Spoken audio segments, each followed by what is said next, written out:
Andy Farrell will be far happier this weekend than last after his Lions side got up and running in Australia with an emphatic 54 points to 7 win over the Western Force in Perth. I'm Will Slattery, and I'm delighted to be joined for our post-match reaction by our man in Australia, Ruaidhri O'Connor. But first, our rugby coverage on the Indo Sport podcast is brought to you by Energia.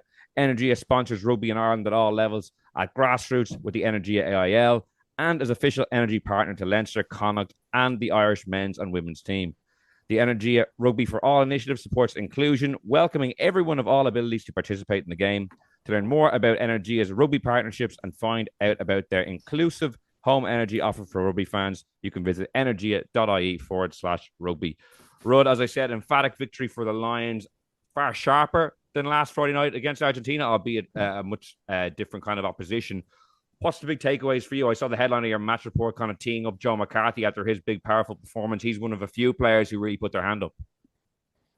Yeah, I think it was a really decent exercise for the Lions. I thought the Western Force were a very game opponent, and for 40 minutes really put it up to them. They held onto the ball for a lot of that first half, exposed a few chinks in the Lions' armour that I'm sure Joe Schmidt had his pen and pencil out and was kind of his pen and paper out and making notes about kind of the Lions' restart work, their discipline. And I don't know if it got picked up on the Sky broadcast back home, but you could see over here Andy Farrell in the huddle at halftime, looking pretty pissed off and pretty animated with his players, urging a lot more from them as they faced into that second half without Henry Pollock, who'd been sin-binned for kind of a cumulative an accumulation of yellow cards across that first half. But I think what we saw in the second half was far more of what he wants to see from this Lions group. And it was built on that first half at the same time, because they did concede a try after 5 minutes, having scored a brilliant try to open it up after 97 seconds or whatever it was. They did keep the Force at bay, despite the fact that the Force had so much possession. Josh van der Fleer was really industrious. But they kind of got on top of them then second half and kind of ran in a couple of really, really lovely tries, opened up. And it's funny, we had the press box here is behind glass. We had the Australian broadcast being piped into us. And it was interesting listening to kind of Justin Harrison, Michael Hooper talking about this Lions group and how they were kind of almost surprised by how ambitious they were with ball in hand, but it looked kind of like what Ireland do, and I thought Finn Russell excelled as well. So there was a lot of good performance, a few not so good, a few elements of the game that they'd be really wanting to sharpen up on, but also far more promise, far more of that cohesion and connectivity that Farrell wants to see.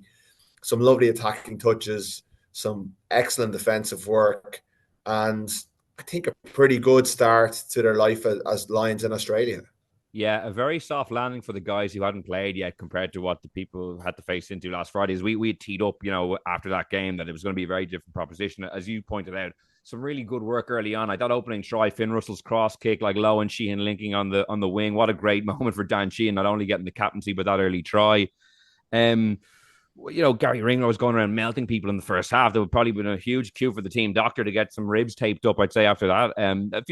What did you make of the Irish contingent? Because that was kind of one of the big pre-match talking points, that the Irish had a bit of an advantage, not only knowing the system, getting that maybe easier opening assignment. How did the Irish contingent play today? I think most of them will leave pretty happy. Tadhg Beirne gave away a few soft penalties, and I think will be disappointed enough, but he was one of the two players who backed up, and he was one of the first players taken off as a result. So I think maybe fatigue had set in. I'm not sure Tadhg Beirne is a six at this stage of his career.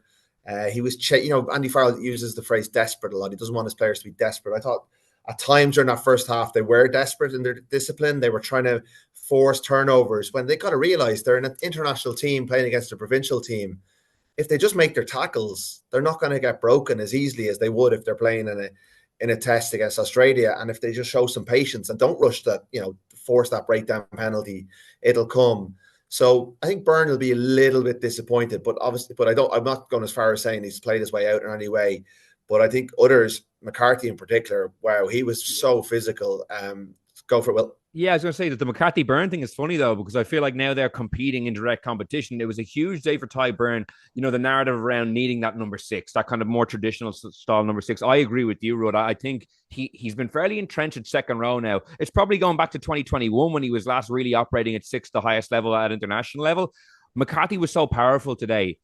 that it's very hard to see him not being included in a meaningful way. And now all of a sudden he's scrapping with Beirne. Obviously, Maro Itoje, that subplot of him not being included at all. Now all of a sudden maybe he's kind of playing for his place is small. But I think McCarthy's performance today, saw him with man of the match with the medal around his neck a minute ago, really kind of upsets maybe the pecking order and the early kind of running and riding there.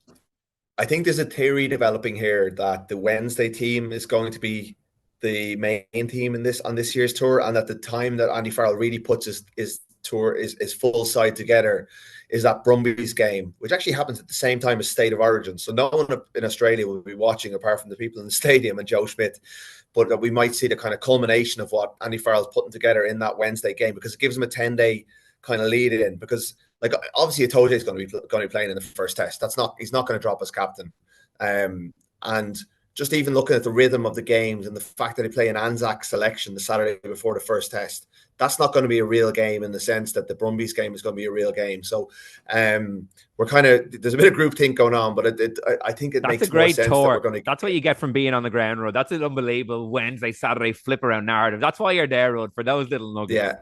But I'm not saying that these lads on the Saturday are dirt trackers at all, because I think he is also trying to get lads, a game. And, Dan Sheehan is a guaranteed test starter. And I think you're right. Like, I wouldn't be writing Tadhg Beirne's chances off at all, because he's done it so often for Andy Farrell. He had a good game against Argentina. He went 80 minutes in that game. He was cramping up at the end of it. And I did think it was a little bit of a tired display from Beirne in that first half. I think Scott Cummings, the Scotland lock, probably played his way out of any contention, because he, like, particularly under the restart, he had an absolute nightmare. I counted that the Lions lost 6 of their 8 restarts, of the Forces restarts. And while Nick White was putting up some lovely kind of flat and difficult to take kicks, like that's not sustainable at all. So he had a difficult night at the office. McCarthy, Sean, I thought Josh van der Fleer. I know Pollock will get a lot of the headlines because of the again, like this contrast between Henry Pollock, who can do wonderful things on the rugby pitch, and he does things that no one else in this squad is able to do in terms of some of his running thread, that chip and chase that led to McCarthy's try. But what Van der Fleer delivered in terms of consistency across the 80 minutes was excellent. It was really, really good. Now, again, we're talking about Josh Van der Fleer, a World Player of the Year, 3 years ago, up against a club team, albeit his opposite number is in Wallabies contention in Nick Champion, the Crespini, who is being considered, I think, a potential fellow who could make an impact on the Test series. He's just come back from France. He's uncapped, but he's a good player and he's quite strong.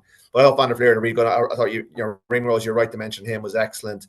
Didn't think Tuipulotu had a brilliant game. I think he's quiet. I think he's struggling to get his form back after coming back from that injury. Both wingers played really well. And Sheehan was quiet. The try was excellent. Didn't do an awful lot, but they left him out there for an awful long time. Kelleher was good off the bench. Porter, I didn't see much of, but I mean, when you're writing match reports in the last 20 minutes and the game was kind of done by then. It was over, yeah. Furlong struggled in the scrum. The scrum wasn't great and Furlong was under pressure there, so he won't be happy with his night. And he was up against a loose head who normally plays tight head in Robertson, so they'll be a bit upset about that, I'd say. It was a sandy pitch. It wasn't great. I don't think they were worried about that, yesterday being here for the captain's run. But that's not really an excuse for an experienced tight head like Ty. He'll be disappointed with how that went. And it didn't go great after he came on the last day either. So he needs to find a bit of form after his injury. But again, he's a player with a lot of credit in the bank. And then beyond the Irish lads, like Pollock had such an interest tonight. I don't know what you made of it watching on TV. Like he makes some brilliant breaks. He gets in a couple of scraps. He misses a big tackle, gets himself sin bin, which in fairness was a team offence, but he didn't need to give away that penalty. He's kind of box office in terms of he's involved in loads. I don't think he's as consistent as he could be across the game because he's 20 years old. Like, we're looking at a potential world star, probably not even potential. The guy is going to be a really real star in the game.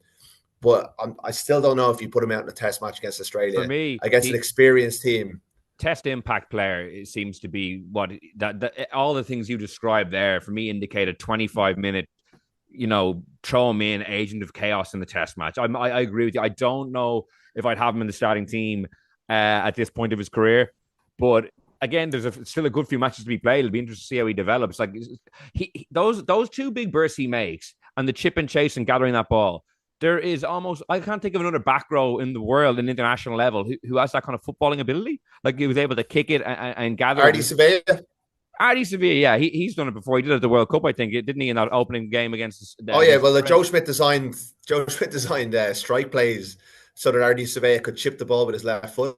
at times. But like you're talking about probably the best player of the last 5-6 years in Artie Surveya, and that's who you're kind of comparing this guy with. And I think I maybe Jerry Thorney and the other sides kind of said that like this guy's going to be terrorizing Irish teams for the next 10 years. And I think he's right about that. I think this guy is going to be around for a long time, and this experience is going to stand to him. But where he kind of fits in terms of the, like, it's hard to ignore what he's able to do. That stuff that you're talking about there. But there's also, he's still not as physical as he could be around the breakdown, around the tackle area. He's not as consistent in the tackle area. And I think he's going to leave this tour a much better player, and he will have a role to play in the test, but I don't think it's as his test starter. But like, that's still, it's only his second game. Like, he's been involved in both games. He's got loads of room to grow. And, they left him out there for, once he came back on, he was left out there as well. So he's got an unbelievable experience here. He's going to be a bit of a cult hero, I'd say, with the fans. And like, this is what Lions tours, like, there's momentum behind him as well. So it's really fascinating to see how Farrell treats that. He's talking a big, Farrell likes him. He really rates him, and he's kind of, he's not dampening down the hype, but he's trying to kind of build up his kind of the talk around his attributes rather than just the kind of showy stuff. But I think he likes his training attitude. He likes his willingness to work and to learn. So he's definitely got to be a big character on this tour. It is the showy attributes, though, that will get him involved, I think, because he's not as good at the other parts of the game as the other options. So I think you have to almost lean into the eye-catching moments that the other guys can't do, rather than maybe try to make him be something he's not. He's only 20. It's mad that he's so young. And on that point, like, the one player I was kind of a little disappointed, Jack Conan off the bench, like, he's usually so good in that role. No, I know the game was kind of done, like, but there was a lot of players out there making bursts, making things happen towards the end. Maybe the ball just didn't go his way. I need to rewatch it back. I'm not saying he was poor. Maybe, the ball can't break your way every time, but after being kind of named on the bench unexpectedly, like, I was taught he would definitely start the opener. He was being nailed on, and Wednesday team, Will. What? Wednesday team. Yeah, okay, maybe this feeds into your narrative. I'll be fascinated to see Monday morning now, because I don't think he did a whole pile when he came on, whereas Henry Pollock, who started late, obviously had a lot of headlines. Yeah, and that's a bit of a rocket up Jack Conan, because he probably came over here thinking he was going to be the starting 8. Obviously, Ben Earl is also in the mix for that role.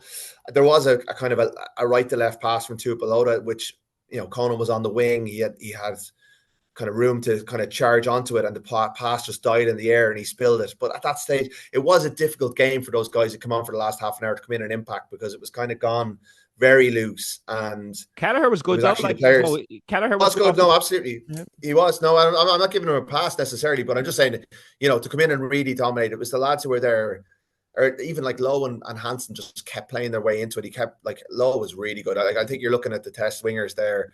I know Freeman has a big role to play in this, but Hansen just gives you so much extra. The way they linked up for that try up the right Lowe touched the ball 3 times in that try, I think, for Thomas Williams up the right. Unfortunately, that didn't look great when Williams pulls up at a hammer. Yeah, it's such a short tour. You wonder whether he can get back. I'd say Jack Van Poortvliet could be he'd be keeping his phone on wherever in the world he is, because I think England are in Argentina now, or someone like Craig Casey could get the call. But the fact that Van Poortvliet's done a bit of training with them gives him the advantage of knowing the system. I guess Casey does as well. Ben White, another option, but we'll find out at the press conference in the next few minutes what the word is there. But that doesn't look good. Yeah, the way he limped off and kind of looking at his expression, I would say probably a couple of weeks, which in this tour is probably a killer. And as you said, Jack Van Poortvliet, given he was in for training, I think he's the next man up. James Lowe, you're so right. Yeah, and even if there's any doubt, like, because it's a specialised position, they need to get another scrum. Yeah. Even if they don't send Williams home, they're calling up another scrum half, I'd say. Yeah, I think that the number 11 jersey is shut case now. Like, Van der Merwe's opener, Lowe was his ever-present self, so involved, beautifully linked, as I said, with Sheen for the first try, popped up a number of other occasions, really, really good. Let's talk about Elliot Daly, the 32-year-old bolter. Thought he was really good today, really solid. Obviously, got the 2 tries, got in the end of things, but insofar as we mentioned in prior shows, Keenan injured, maybe playing in the Wednesday team, this new Wednesday team. Obviously Kinghorn playing tonight for Toulouse. Like, Daly all of a sudden looks really ultra reliable. And even if he starts the first test, I could maybe see one of the other guys coming in for second or third test, because they probably are better players. But Daly, really, really reliable. I thought he had a very good game. Yeah, I've always been a big Elliot Daly fan, and it's just broken lovely for him. He's the fit guy, and he's the fittest guy in terms of he's available. Like, that ability, the best ability is availability. He's here, he's fit, he's in form. And I thought he nailed his role tonight. He looked really comfortable in everything he did. I think when you've got Matt Hansen on one wing and James Lowe on the other, you don't need to do a lot of counter-attack stuff. I think you just need to feed the beasts and let them off and do your own job really well, which he did. And he also, like, you can't ignore the fact that he can kick a ball over from inside his own half. You know, like, that's a massive asset to have in a test series. So he's in pole position now. Keenan is coming back off that injury. It's been a while since he played. Like, there's a pressure on him to deliver if he does play on Wednesday. And Kinghorn's really, like, he's obviously incredibly talented. So exciting as a player, and I think they'll really want to get him on board because he is so good, and he could come into that wing conversation as well because he's very good in that position as well. But he's doing it from so far behind because of how, like, he's not going to play on Wednesday. He might play next Saturday, but like that's the first of 3 games. You know, that's all he's got, and obviously he can't play in all 3 of them necessarily before the first test. So he like, some of these players will play a role later into the test series, but if you're looking at that first test team, well, I think Daly's put one hand on that jersey, and it's up to Keenan to come along and rip it off him. The last 4 series, I can remember significant changes across the 3 tests, all of whom have come in and made big impacts as a test series. You know, even go back to 2009, Simon Shaw coming in. 2013, Corbin Sierra coming in, then getting injured and coming back in again. 2017, Sexton coming in the second test. 2021, there was a raft of changes as well. Obviously, that didn't go quite as well, but there's lots of scope for guys who, just if they're not in the first test team, to come back in. It's funny, Joe McCarthy montage in front of me on my TV here. He really was excellent. Yeah, I mean, Justin Harris and Michael Hooper were doing comms on Aussie TV, and they were raving about Joe McCarthy. He was, I mean, like, doesn't take an expert to see it, but it's always interesting to hear what the Australians pick up on. And they were excited by Pollock, but McCarthy was the one. Like, he obviously won the Man of the Match award, and he got a series. I think, again, he's a player they wouldn't know an awful lot about. Probably the guys who watch a lot of rugby would, but the locals. Not that it was a huge amount of locals at this game. It was a fairly heavy Lions crowd. There's about 45,000 in the Optus Stadium. It's a lovely venue. But yeah, McCarthy, I think he'll have fond memories of his trip here. He was really excellent. And like, that's what we can do. We know we can do that. And he's so different and like, you put him in a Tadhg in the same second row, that packs a punch. So he's got it. It's in his hands now. He played so well. And yes, Beirne is more probably, he gives you more line out. Obviously gives you that breakdown threat. He's a better line-out. Sorry, I mentioned line-out already, but Beirne has loads of attributes of his own right. But McCarthy is just so appealing to what Farrell wants to do. He wins gain line, he makes those big carries. And he did cough up one penalty, but he was pretty disciplined tonight. So yeah, McCarthy only was less disciplined. McCarthy only giving away one penalty is a win. That's a net win in my book. Yeah. Well, I think an enforcer second row is always going to give up penalties. That's part of what he does. But some of them are silly. Obviously, the one against France being the biggest example of that. But the upside of Joe McCarthy is so exciting. And like, Lions stories are made for lads like him. He's a top of the ground player, like Dan Sheehan, who again I said was a little bit quiet tonight. He played well, but he wasn't. Apart from the first try, which was exceptional, that was kind of like he had his highlight moment after 97 seconds, and then we didn't see an awful lot of him in those kind of showreel moments. But I think he's born for this stage, Dan Sheehan. Like, he looked so comfortable, and he captained the side pretty well as well. So not that it was going to be a difficult night in that regard. Really, there wasn't a whole lot of. There was a bit of ref chat, but it was more Ben O'Keefe telling them, your guys had to stop giving away penalties. So there was a bit of desperation, but I think the fact that they've now played a game, they've won a game well. They were a bit anxious in the week. Like, they didn't want to be. They were, anytime they were asked about, trying to enjoy the tour and all this sort of stuff, they were very much kind of not really wanting to talk about it because they hadn't won a game yet. I think they can relax a little bit now, albeit the schedule doesn't really allow them to relax because they roll straight to Brisbane tomorrow. Reds on Wednesday, and then they're off to Sydney to play Waratahs on Saturday. So this is the most relentless kind of travel schedule. It's a 5 or 6 hour flight to Brisbane. So that's a bit of a grueler on the back of like coming over here last week. So it's relentless enough, but I think they can relax and enjoy it and feel like they belong a little bit more, because losing your first game was just such an unsettling thing for Lions, because you've got this high of coming into camp and being a Lion as such a career achievement, and then you go and lose your first game. It just kind of upsets the apple cart a bit. Now they can kind of say, okay, it might be just a force, but they've got to win. They've got momentum. They looked like the way I think Andy Farrell wants them to look, and that's all positive going into the rest of the tour. Yeah, one last question, because I know you're running down to chat to Andy Farrell in a minute. So this kind of Wednesday, Saturday dynamic that you mentioned a few minutes ago. So when the team is named on Monday morning, what kind of team are we expecting to see? Like, is this going to be like as strong a team as he can muster at this point? Is it going to be a blend of Argentina and Western Force, or is it going to be predominantly the team that maybe played the first week with a couple of smattering of guys from Saturday? What's your kind of read from what you're kind of hearing? I must give some credit to I interviewed Ben Darwin, the former Wallabies prop, who has a company called Gain Analytics, who um, kind of basically have put a number or kind of measure cohesion. And I've interviewed, I haven't run the piece yet, but I'll be running that piece in the next couple of days. And he's got some really interesting ideas about how tough it is for the Lions. He thinks cohesion is the most important thing in sport, and obviously the Lions don't have cohesion. But he was the one who kind of alerted me to hit. It was kind of his theory, and then I've been kind of thinking about it. I think I agree with him. So this Wednesday, Saturday kind of dynamic. So like a lot of players came off after 50 minutes, 45, 50 minutes today. So you're going to have to back up. The squad's not big enough. The players are not going to be able to back up. I don't think we'll see a full. Like, I'm not sure we'll see Dan Sheehan start on Wednesday. I think I can see Cowan Dickey coming back in, but there will be some players who are asked to back up, and there's not a lot of opportunities for this test team to be together before the way he's picked this. He's left Itoje out, the Saturday thing. It's still going to be some sort of a mix and match on Wednesday, but I think there's going to be more shape to it. Because there's only two Wednesday games, Rod. Like, there's only two Wednesday games for the first test. So if this is the plan, it has to be kind of enacted on Wednesday. I think the Brumbies. Well, yeah, but I don't think someone like Sheehan did 70 minutes today, so I don't think he'll start at it. But I mean, he might be on the bench, so it might be a bit of mix and match in that way, build some combinations. I'd say, yeah, I will know by Saturday, the time the team is named for Waratahs, how strong he goes for that game. Like, the Waratahs are not great this year, so that's not seen as a massive challenge. And I think we're going to see the Brumbies is going to be the dry run for the test team. They may only get one hit out together. That could be it, but they could already be training together. Like, the players who are playing, the team that's playing on Wednesday trained today. So like, that's already, the plans for that game are already being put in place. So I'd say a couple of lads will back up on the bench. Maybe one or two will go again, but you got to have their legs in mind. So it may be just that Brumbies game where he goes as strong. So it's hard to know. Like, he names it Monday morning. It's going to happen. The whole thing's going to roll around pretty fast. We'll get more information then. But I think most of the players who played today, not all of them, a few did themselves a bit of damage. But a few of them a few of the lads who play on Wednesday will have to perform really well because of the way some of the players. Particularly from an Irish point of view anyway, like McCarthy, Ringrose, Van der Fleer, England's Elliott, Daly. Thomas Williams was really good before he got injured. I thought Finn Russell was excellent. I really did. I thought he had so many good touches, made good decisions, defended pretty well. I thought he looked like your test 10, really.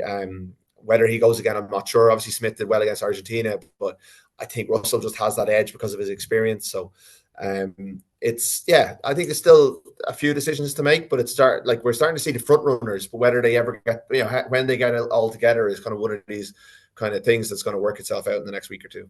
Well, Rod, thanks so much for joining us. I know you have to run down and do your other job, which is talk to Andy Farrell and write up a couple of pieces, which you can read on the Irish Independent website. So thanks for that, Rod. Cheers, Will. Talk to you soon. Cheers, buddy.